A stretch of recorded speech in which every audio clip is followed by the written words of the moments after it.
नमस्कार, मैं सत्येंद्र कुमार सिंह। जब भी कोयला खदानों की चर्चा होती है, कोल इंडिया की चर्चा होती है, तो निश्चित तौर पे किसी न किसी के जुबान पे माफिया राज का नाम आ ही जाता है। अब यह माफिया राज है क्या? माफिया लोग करते क्या हैं? माफियाओं का काम क्या है? यह किसी से छिपी नहीं है। माफिया कोयलरियों से कोयले का उठाव करते हैं, ट्रांसपोर्टेशन का काम करते हैं, सिविल का काम करते हैं। किसी भी प्रकार के उन कार्यों को करने के लिए वह तैयार रहते हैं जो कोयला खदानों के द्वारा कराया जाता है। यह माफिया राज केवल एक जगह नहीं है, बल्कि बंगाल से लेकर धनबाद रांची तक बीसीसीएल, सीसीएल, ईसीएल या अन्य सभी अनुषंगी इकाइयों में कमोबेश माफिया राज है। चाहे वह माफिया कोयले का हो, चाहे वह माफिया भूमि का हो या किसी अन्य का हो, सभी जगह माफिया राज है। कहीं कम, कहीं बेसी, लेकिन है। ऐसे में निश्चित तौर पे श्रमिकों का हित कैसे होगा जब वही माफिया, जो माफिया का काम कर रहे हैं, वही माफिया ट्रेड यूनियन में शामिल होंगे। और है, धनबाद है, आपका सीसीएल में कहीं भी आप चले जाइए, बेरमो है या अन्य स्थानों पर जो भी ट्रेड यूनियन में है, या यूं कह लें कि अपनी माफिया राज चलाने के लिए, अपने माफियागिरी को आगे बढ़ाने के लिए ही वो ट्रेड यूनियन में शामिल होते हैं और ट्रेड यूनियन और मजदूरों के संगठन को बहुत मजबूती के साथ इसका प्रयोग करते हैं। महाभारत में एक चर्चा आई कर्ण की। कर्ण सब कुछ जानते हुए भी अपने ऋण को चुकाने के लिए दुर्योधन का साथ दिया। क्यों दिया? कि जब कोई उसको सपोर्ट नहीं कर रहा था तो दुर्योधन ने उसे अंगराज का राजा बना दिया। उसी प्रकार से जो भी माफियागिरी करेंगे वो सब कुछ जानते हुए भी श्रमिकों के हित की बात नहीं कर पाएंगे। क्यों नहीं करेंगे भाई? इसलिए नहीं करेंगे कि वो अधिकारियों का तो नमक खा लेते हैं। कहां से बात करेंगे और कहां से टेबल ठोक करके वो कहें कि नहीं, मजदूरों के हित की बात है, ये काम आपको करना होगा। बात करें अगर हम निजीकरण की, तो निजीकरण, कॉमर्शियल माइनिंग आया, भारत सरकार का सर्वविदित है। कईयों ने आंदोलन भी किया, ट्रेड यूनियन के नेता वाहवाही लूटे कि नहीं भाई हमने आंदोलन किया, लेकिन उनकी एक भी नहीं सुनी गई। उसी प्रकार नहीं सुनी गई जिस प्रकार किसान आंदोलन कर रहे हैं और उनकी एक भी नहीं सुनी जा रही है। आखिर कोयला खदानों का निजीकरण किया जाना है और धीरे धीरे हो भी रहा है। तो ऐसी स्थिति में ट्रेड यूनियन की क्या भूमिका होगी, क्या रहती है? क्या ट्रेड यूनियन के लोग करते हैं, आंदोलन करते हैं तो उसका फलाफल क्या होता है? कई बार तो या अव्वल तो यह है कि भारतीय मजदूर संघ के वरीय नेता यह कहने से भी नहीं चूकते कि जॉब की सिक्योरिटी, उद्योगों का चलाने के लिए या फिर श्रमिकों को श्रमिक हित की बात करने के लिए क्या राष्ट्रीयकरण भी जरूरी है? इस पर भी डिबेट होना चाहिए। अब सवाल यह है कि ठीक है, राष्ट्रीयकरण आखिर किया गया था तो श्रमिकों के हित के लिए तो किया गया था। पूंजीपतियों के हाथ से निकाल करके कोयले का राष्ट्रीयकरण किया गया और अब ये बात कही जाती है कि अब इस पर डिबेट होना चाहिए। अच्छी बात है, डिबेट करें लोग, लेकिन जो श्रमिकों के हित की बात हो उस पे लोगों को आगे बढ़ना चाहिए। हम लोग बात कर रहे हैं जेबीसीसीआई 11वीं की, जहां एटक, बीएमएस, एचएमएस और सीटू के प्रतिनिधि शामिल होंगे बैठक में और वे लोग श्रमिकों के हित की बात करेंगे, वेतन बढ़वाने की बात करेंगे। इन लोगों ने संयुक्त रूप से एजेंडा बना रखा है, उस पर वहां डिस्कशन होगा और क्या क्या लेकर के आते हैं ये तो समय बताएगा, लेकिन दावे बहुत किए जा रहे हैं। इन्हीं सब बातों को लेकर के आज हमने बात किया है बीएमएस के वरीय नेता और जेबीसीसीआई के सदस्य सुरेंद्र पांडे जी से। हमने यह भी बात की कि भ्रष्टाचार की क्या स्थिति है कोल इंडिया में। इस संबंध में तो पांडे जी ने स्पष्ट कहा कि भ्रष्टाचार कोई आज नया नहीं है, पहले भी था और आज भी है और हो सकता है कुछ एक दिनों तक और रहे। भ्रष्टाचार के कारण ही, भ्रष्टाचार का एक उदाहरण उन्होंने देते हुए कहा कि अगर किसी निजी कंपनियों को कोयला खदान खोलनी होती है तो दे दवा करके सरकारी अधिकारियों को खुश करके वे साल भर 6 महीने में अपना अनुमति ले आते हैं, कोयला खदान खोल देते हैं। लेकिन वही गवर्नमेंट कंपनियों को अगर खोलना होता है खदान तो उसके लिए एनओसी लेने के लिए फॉरेस्ट विभाग हो, इन्वायरमेंटल विभाग हो या अन्य कोई भी विभाग हो, उसे लेने के लिए एड़ी चोटी कर देना पड़ता है। इसके बाद सालों लग जाते हैं, तब जाकर के कोयला खदान खोलने की अनुमति दी जाती है। तो आइए इन्हीं सब मुद्दे पर हम चर्चा करते हैं और उन्होंने क्या कहा पांडे जी ने, ये हूबहू वही हम सुनाएंगे जो उन्होंने बातें की है, कहीं कोई एडिटिंग नहीं हुई है। तो आइए सुने सुरेंद्र पांडे जी से। ट्रेड यूनियन तो हमको लगता है कि फिर ट्रेड यूनियन को आर्थिक लाभ भी पहुंचाने का प्रयास करेगा मैनेजमेंट। बहुत पहले जब निजीकरण का दौर था जी, और इवन अभी भी कई ऐसी प्राइवेट फैक्ट्रियां हैं जहाँ ट्रेड यूनियन नहीं है जी, ट्रेड यूनियन बनने नहीं दिया था। जिंदल की फैक्ट्री हो, इमटा हो, डागा हो, बड़ी बड़ी ऐसे जो कंपनियां हैं जहाँ यूनियन नहीं खड़ी हो पाई, उसका केवल एक मात्र कारण प्रॉफिट यूनियन का हावी होना। वहाँ मैनेजमेंट अपनी प्रॉफिट यूनियन बना के है और अपने हिसाब से वेतन भत्ते सब तय करते हैं। तो नुकसान तो होता है गवर्नमेंट सेक्टर में, नुकसान कम होगा, प्राइवेट सेक्टर में नुकसान मजदूरों को ज्यादा होगा। तो मतलब ऐसा ये हो सकता है जैसे मान लीजिए कि कोल इंडिया में भी अभी कई जगह लोग बातचीत करते हैं या चर्चे हैं इस बात के कि ट्रेड यूनियन के कुछ एक, मतलब सब नहीं, कुछ एक लोग जो है आर्थिक लाभ लेने के लिए वो ट्रांसपोर्टेशन वगैरह करते हैं, चाहे सिविल में काम करते हैं, मैनेजमेंट से मिले होते हैं। तो ऐसी स्थिति में मजदूरों को नुकसान तो होता ही है, चूंकि मैनेजमेंट के सामने कुछ बोल नहीं पाते वो। कृतज्ञता का ऋण तो उतारना ही पड़ता है ना जी। कृतज्ञता का ऋण बहुत बड़ा होता है जी।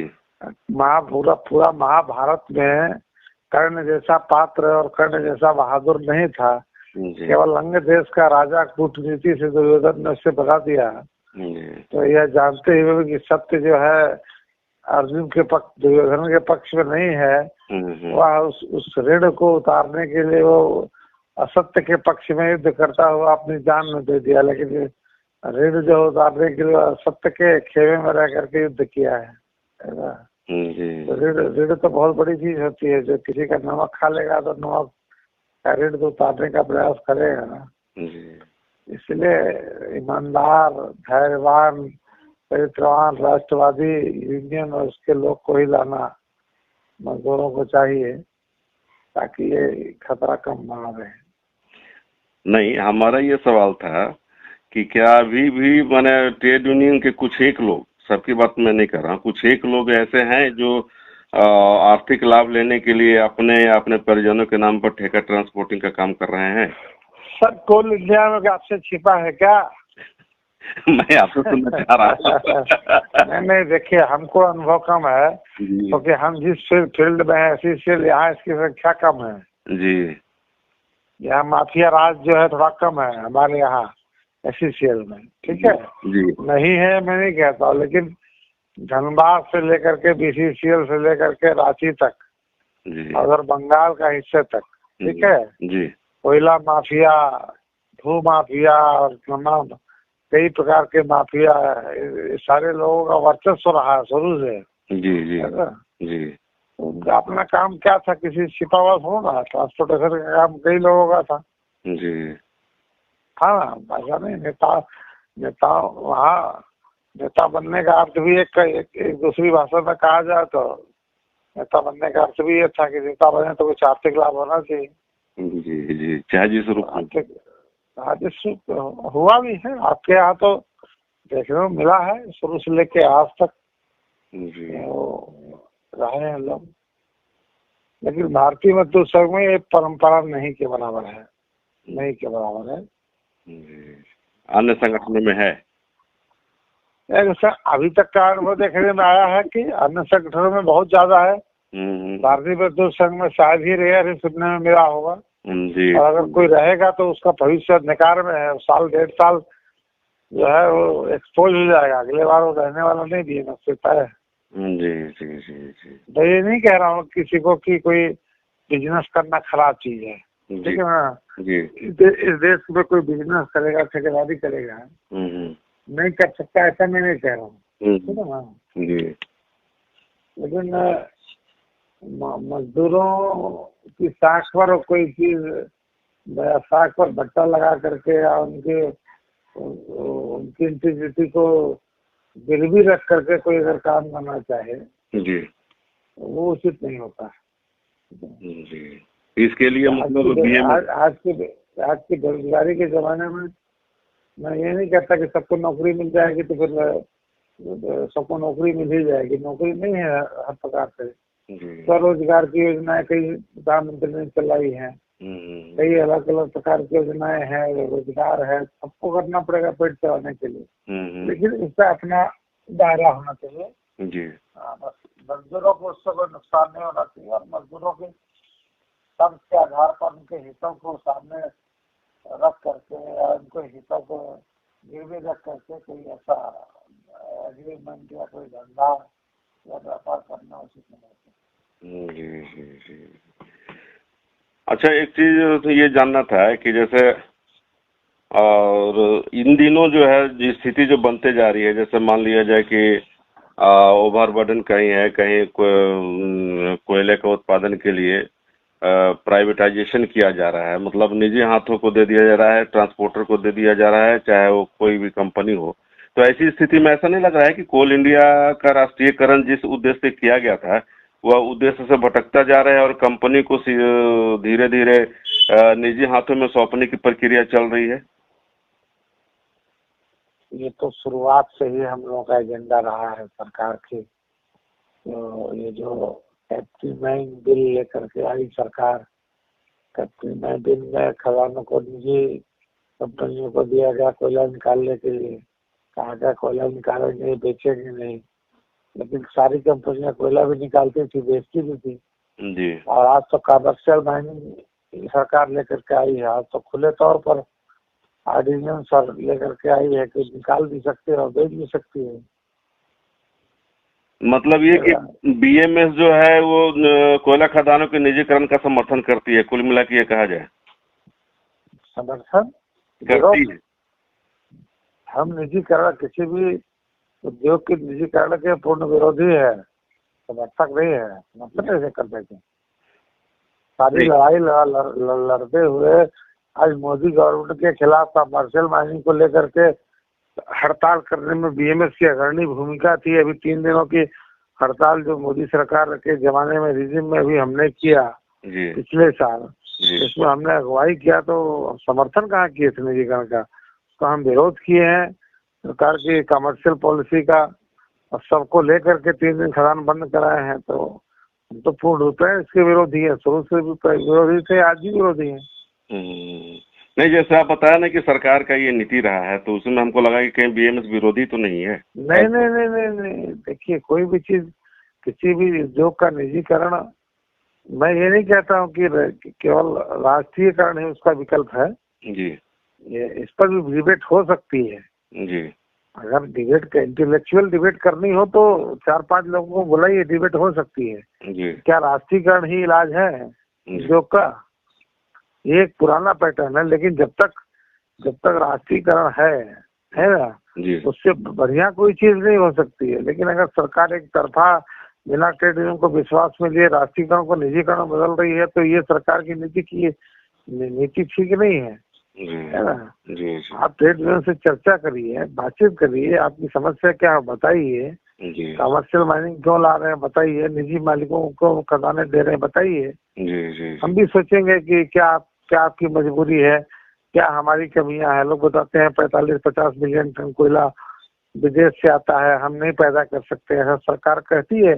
जी वो बताओ किस प्रकार, हम उनको बताएंगे कि 45-50 नहीं, हम 100 टन कोयला पैदा कर सकते हैं, लेकिन आप हमको ये इंफ्रास्ट्रक्चर दीजिए, जी ये मैन पावर दीजिए, ये मशीन दीजिए, ये टूल दीजिए, तो पैदा करेंगे हम ना। जी जी जी हमारे लिए तो एक भी खदान नहीं खुलती है सरकार की। खोलना हो तो एक खदान जो है वर्षों लग जाता है, निजी मालिक आता है 1-1.5 साल में खदान खोल लेता है। आखिर उसको कहाँ से इतनी सहूलियत मिलती है? जी जी यही तो स्टेट गवर्नमेंट कराती है, लेकिन हमको खोलना हो तो एमएलए एमपी सब बाधक बन जाते हैं रास्ते में। जी सब अपने अपने वोट की राजनीति करने लगते हैं। कोई खदान का विरोध करता है तो एमएलए बोलता है हाँ बिल्कुल विरोध सही है, उसका वोटर रहते हैं विरोध करने वाले, तो वो चाह कर भी विरोध को जो है रोक नहीं पाता है। जी जी भाई निजी मालिक आता है तो बड़ी राशि दे करके सारी जमीनें खरीद लेता है, खदान खोल लेता है। और हमारे पास तो तय है ना कि सरकार तय कर दिया कितने रुपए देना है आपको, उतने रुपया पर जमीन मिलती ही नहीं है। ये भी तो परिस्थिति है ना। नहीं, इसके अलावा और भी तो आपको है ना कि एनओसी लेना होगा वन विभाग से, एनओसी लेना होगा सारा फॉरेस्ट क्लियरेंस जो है, रेवेन्यू क्लियरेंस, फॉरेस्ट क्लियरेंस, कितना क्लियरेंस है आप जानते हैं। जी जी है ना। एक सरकारी संस्थान जो है क्लियरेंस कराने के लिए, आज के भ्रष्टाचार के जमाने में जो है क्लियरेंस कराना, प्रॉफिट से तो कोई नहीं ना क्लियरेंस कराने जाएगा। जी जी निजी कंपनियां जो है सब भ्रष्टाचार के जमाने में सारा मिला जुला करके वो सबको लोगों को जो है दे दुआ करके अपना काम कर लेती है। अगर आप हमारा चैनल देख रहे हैं तो प्लीज इस चैनल को लाइक, शेयर और सब्सक्राइब जरूर करें, ताकि हम आपको देश विदेश तक की खबरों से अपडेट रख सकें। स्वदेश वाणी।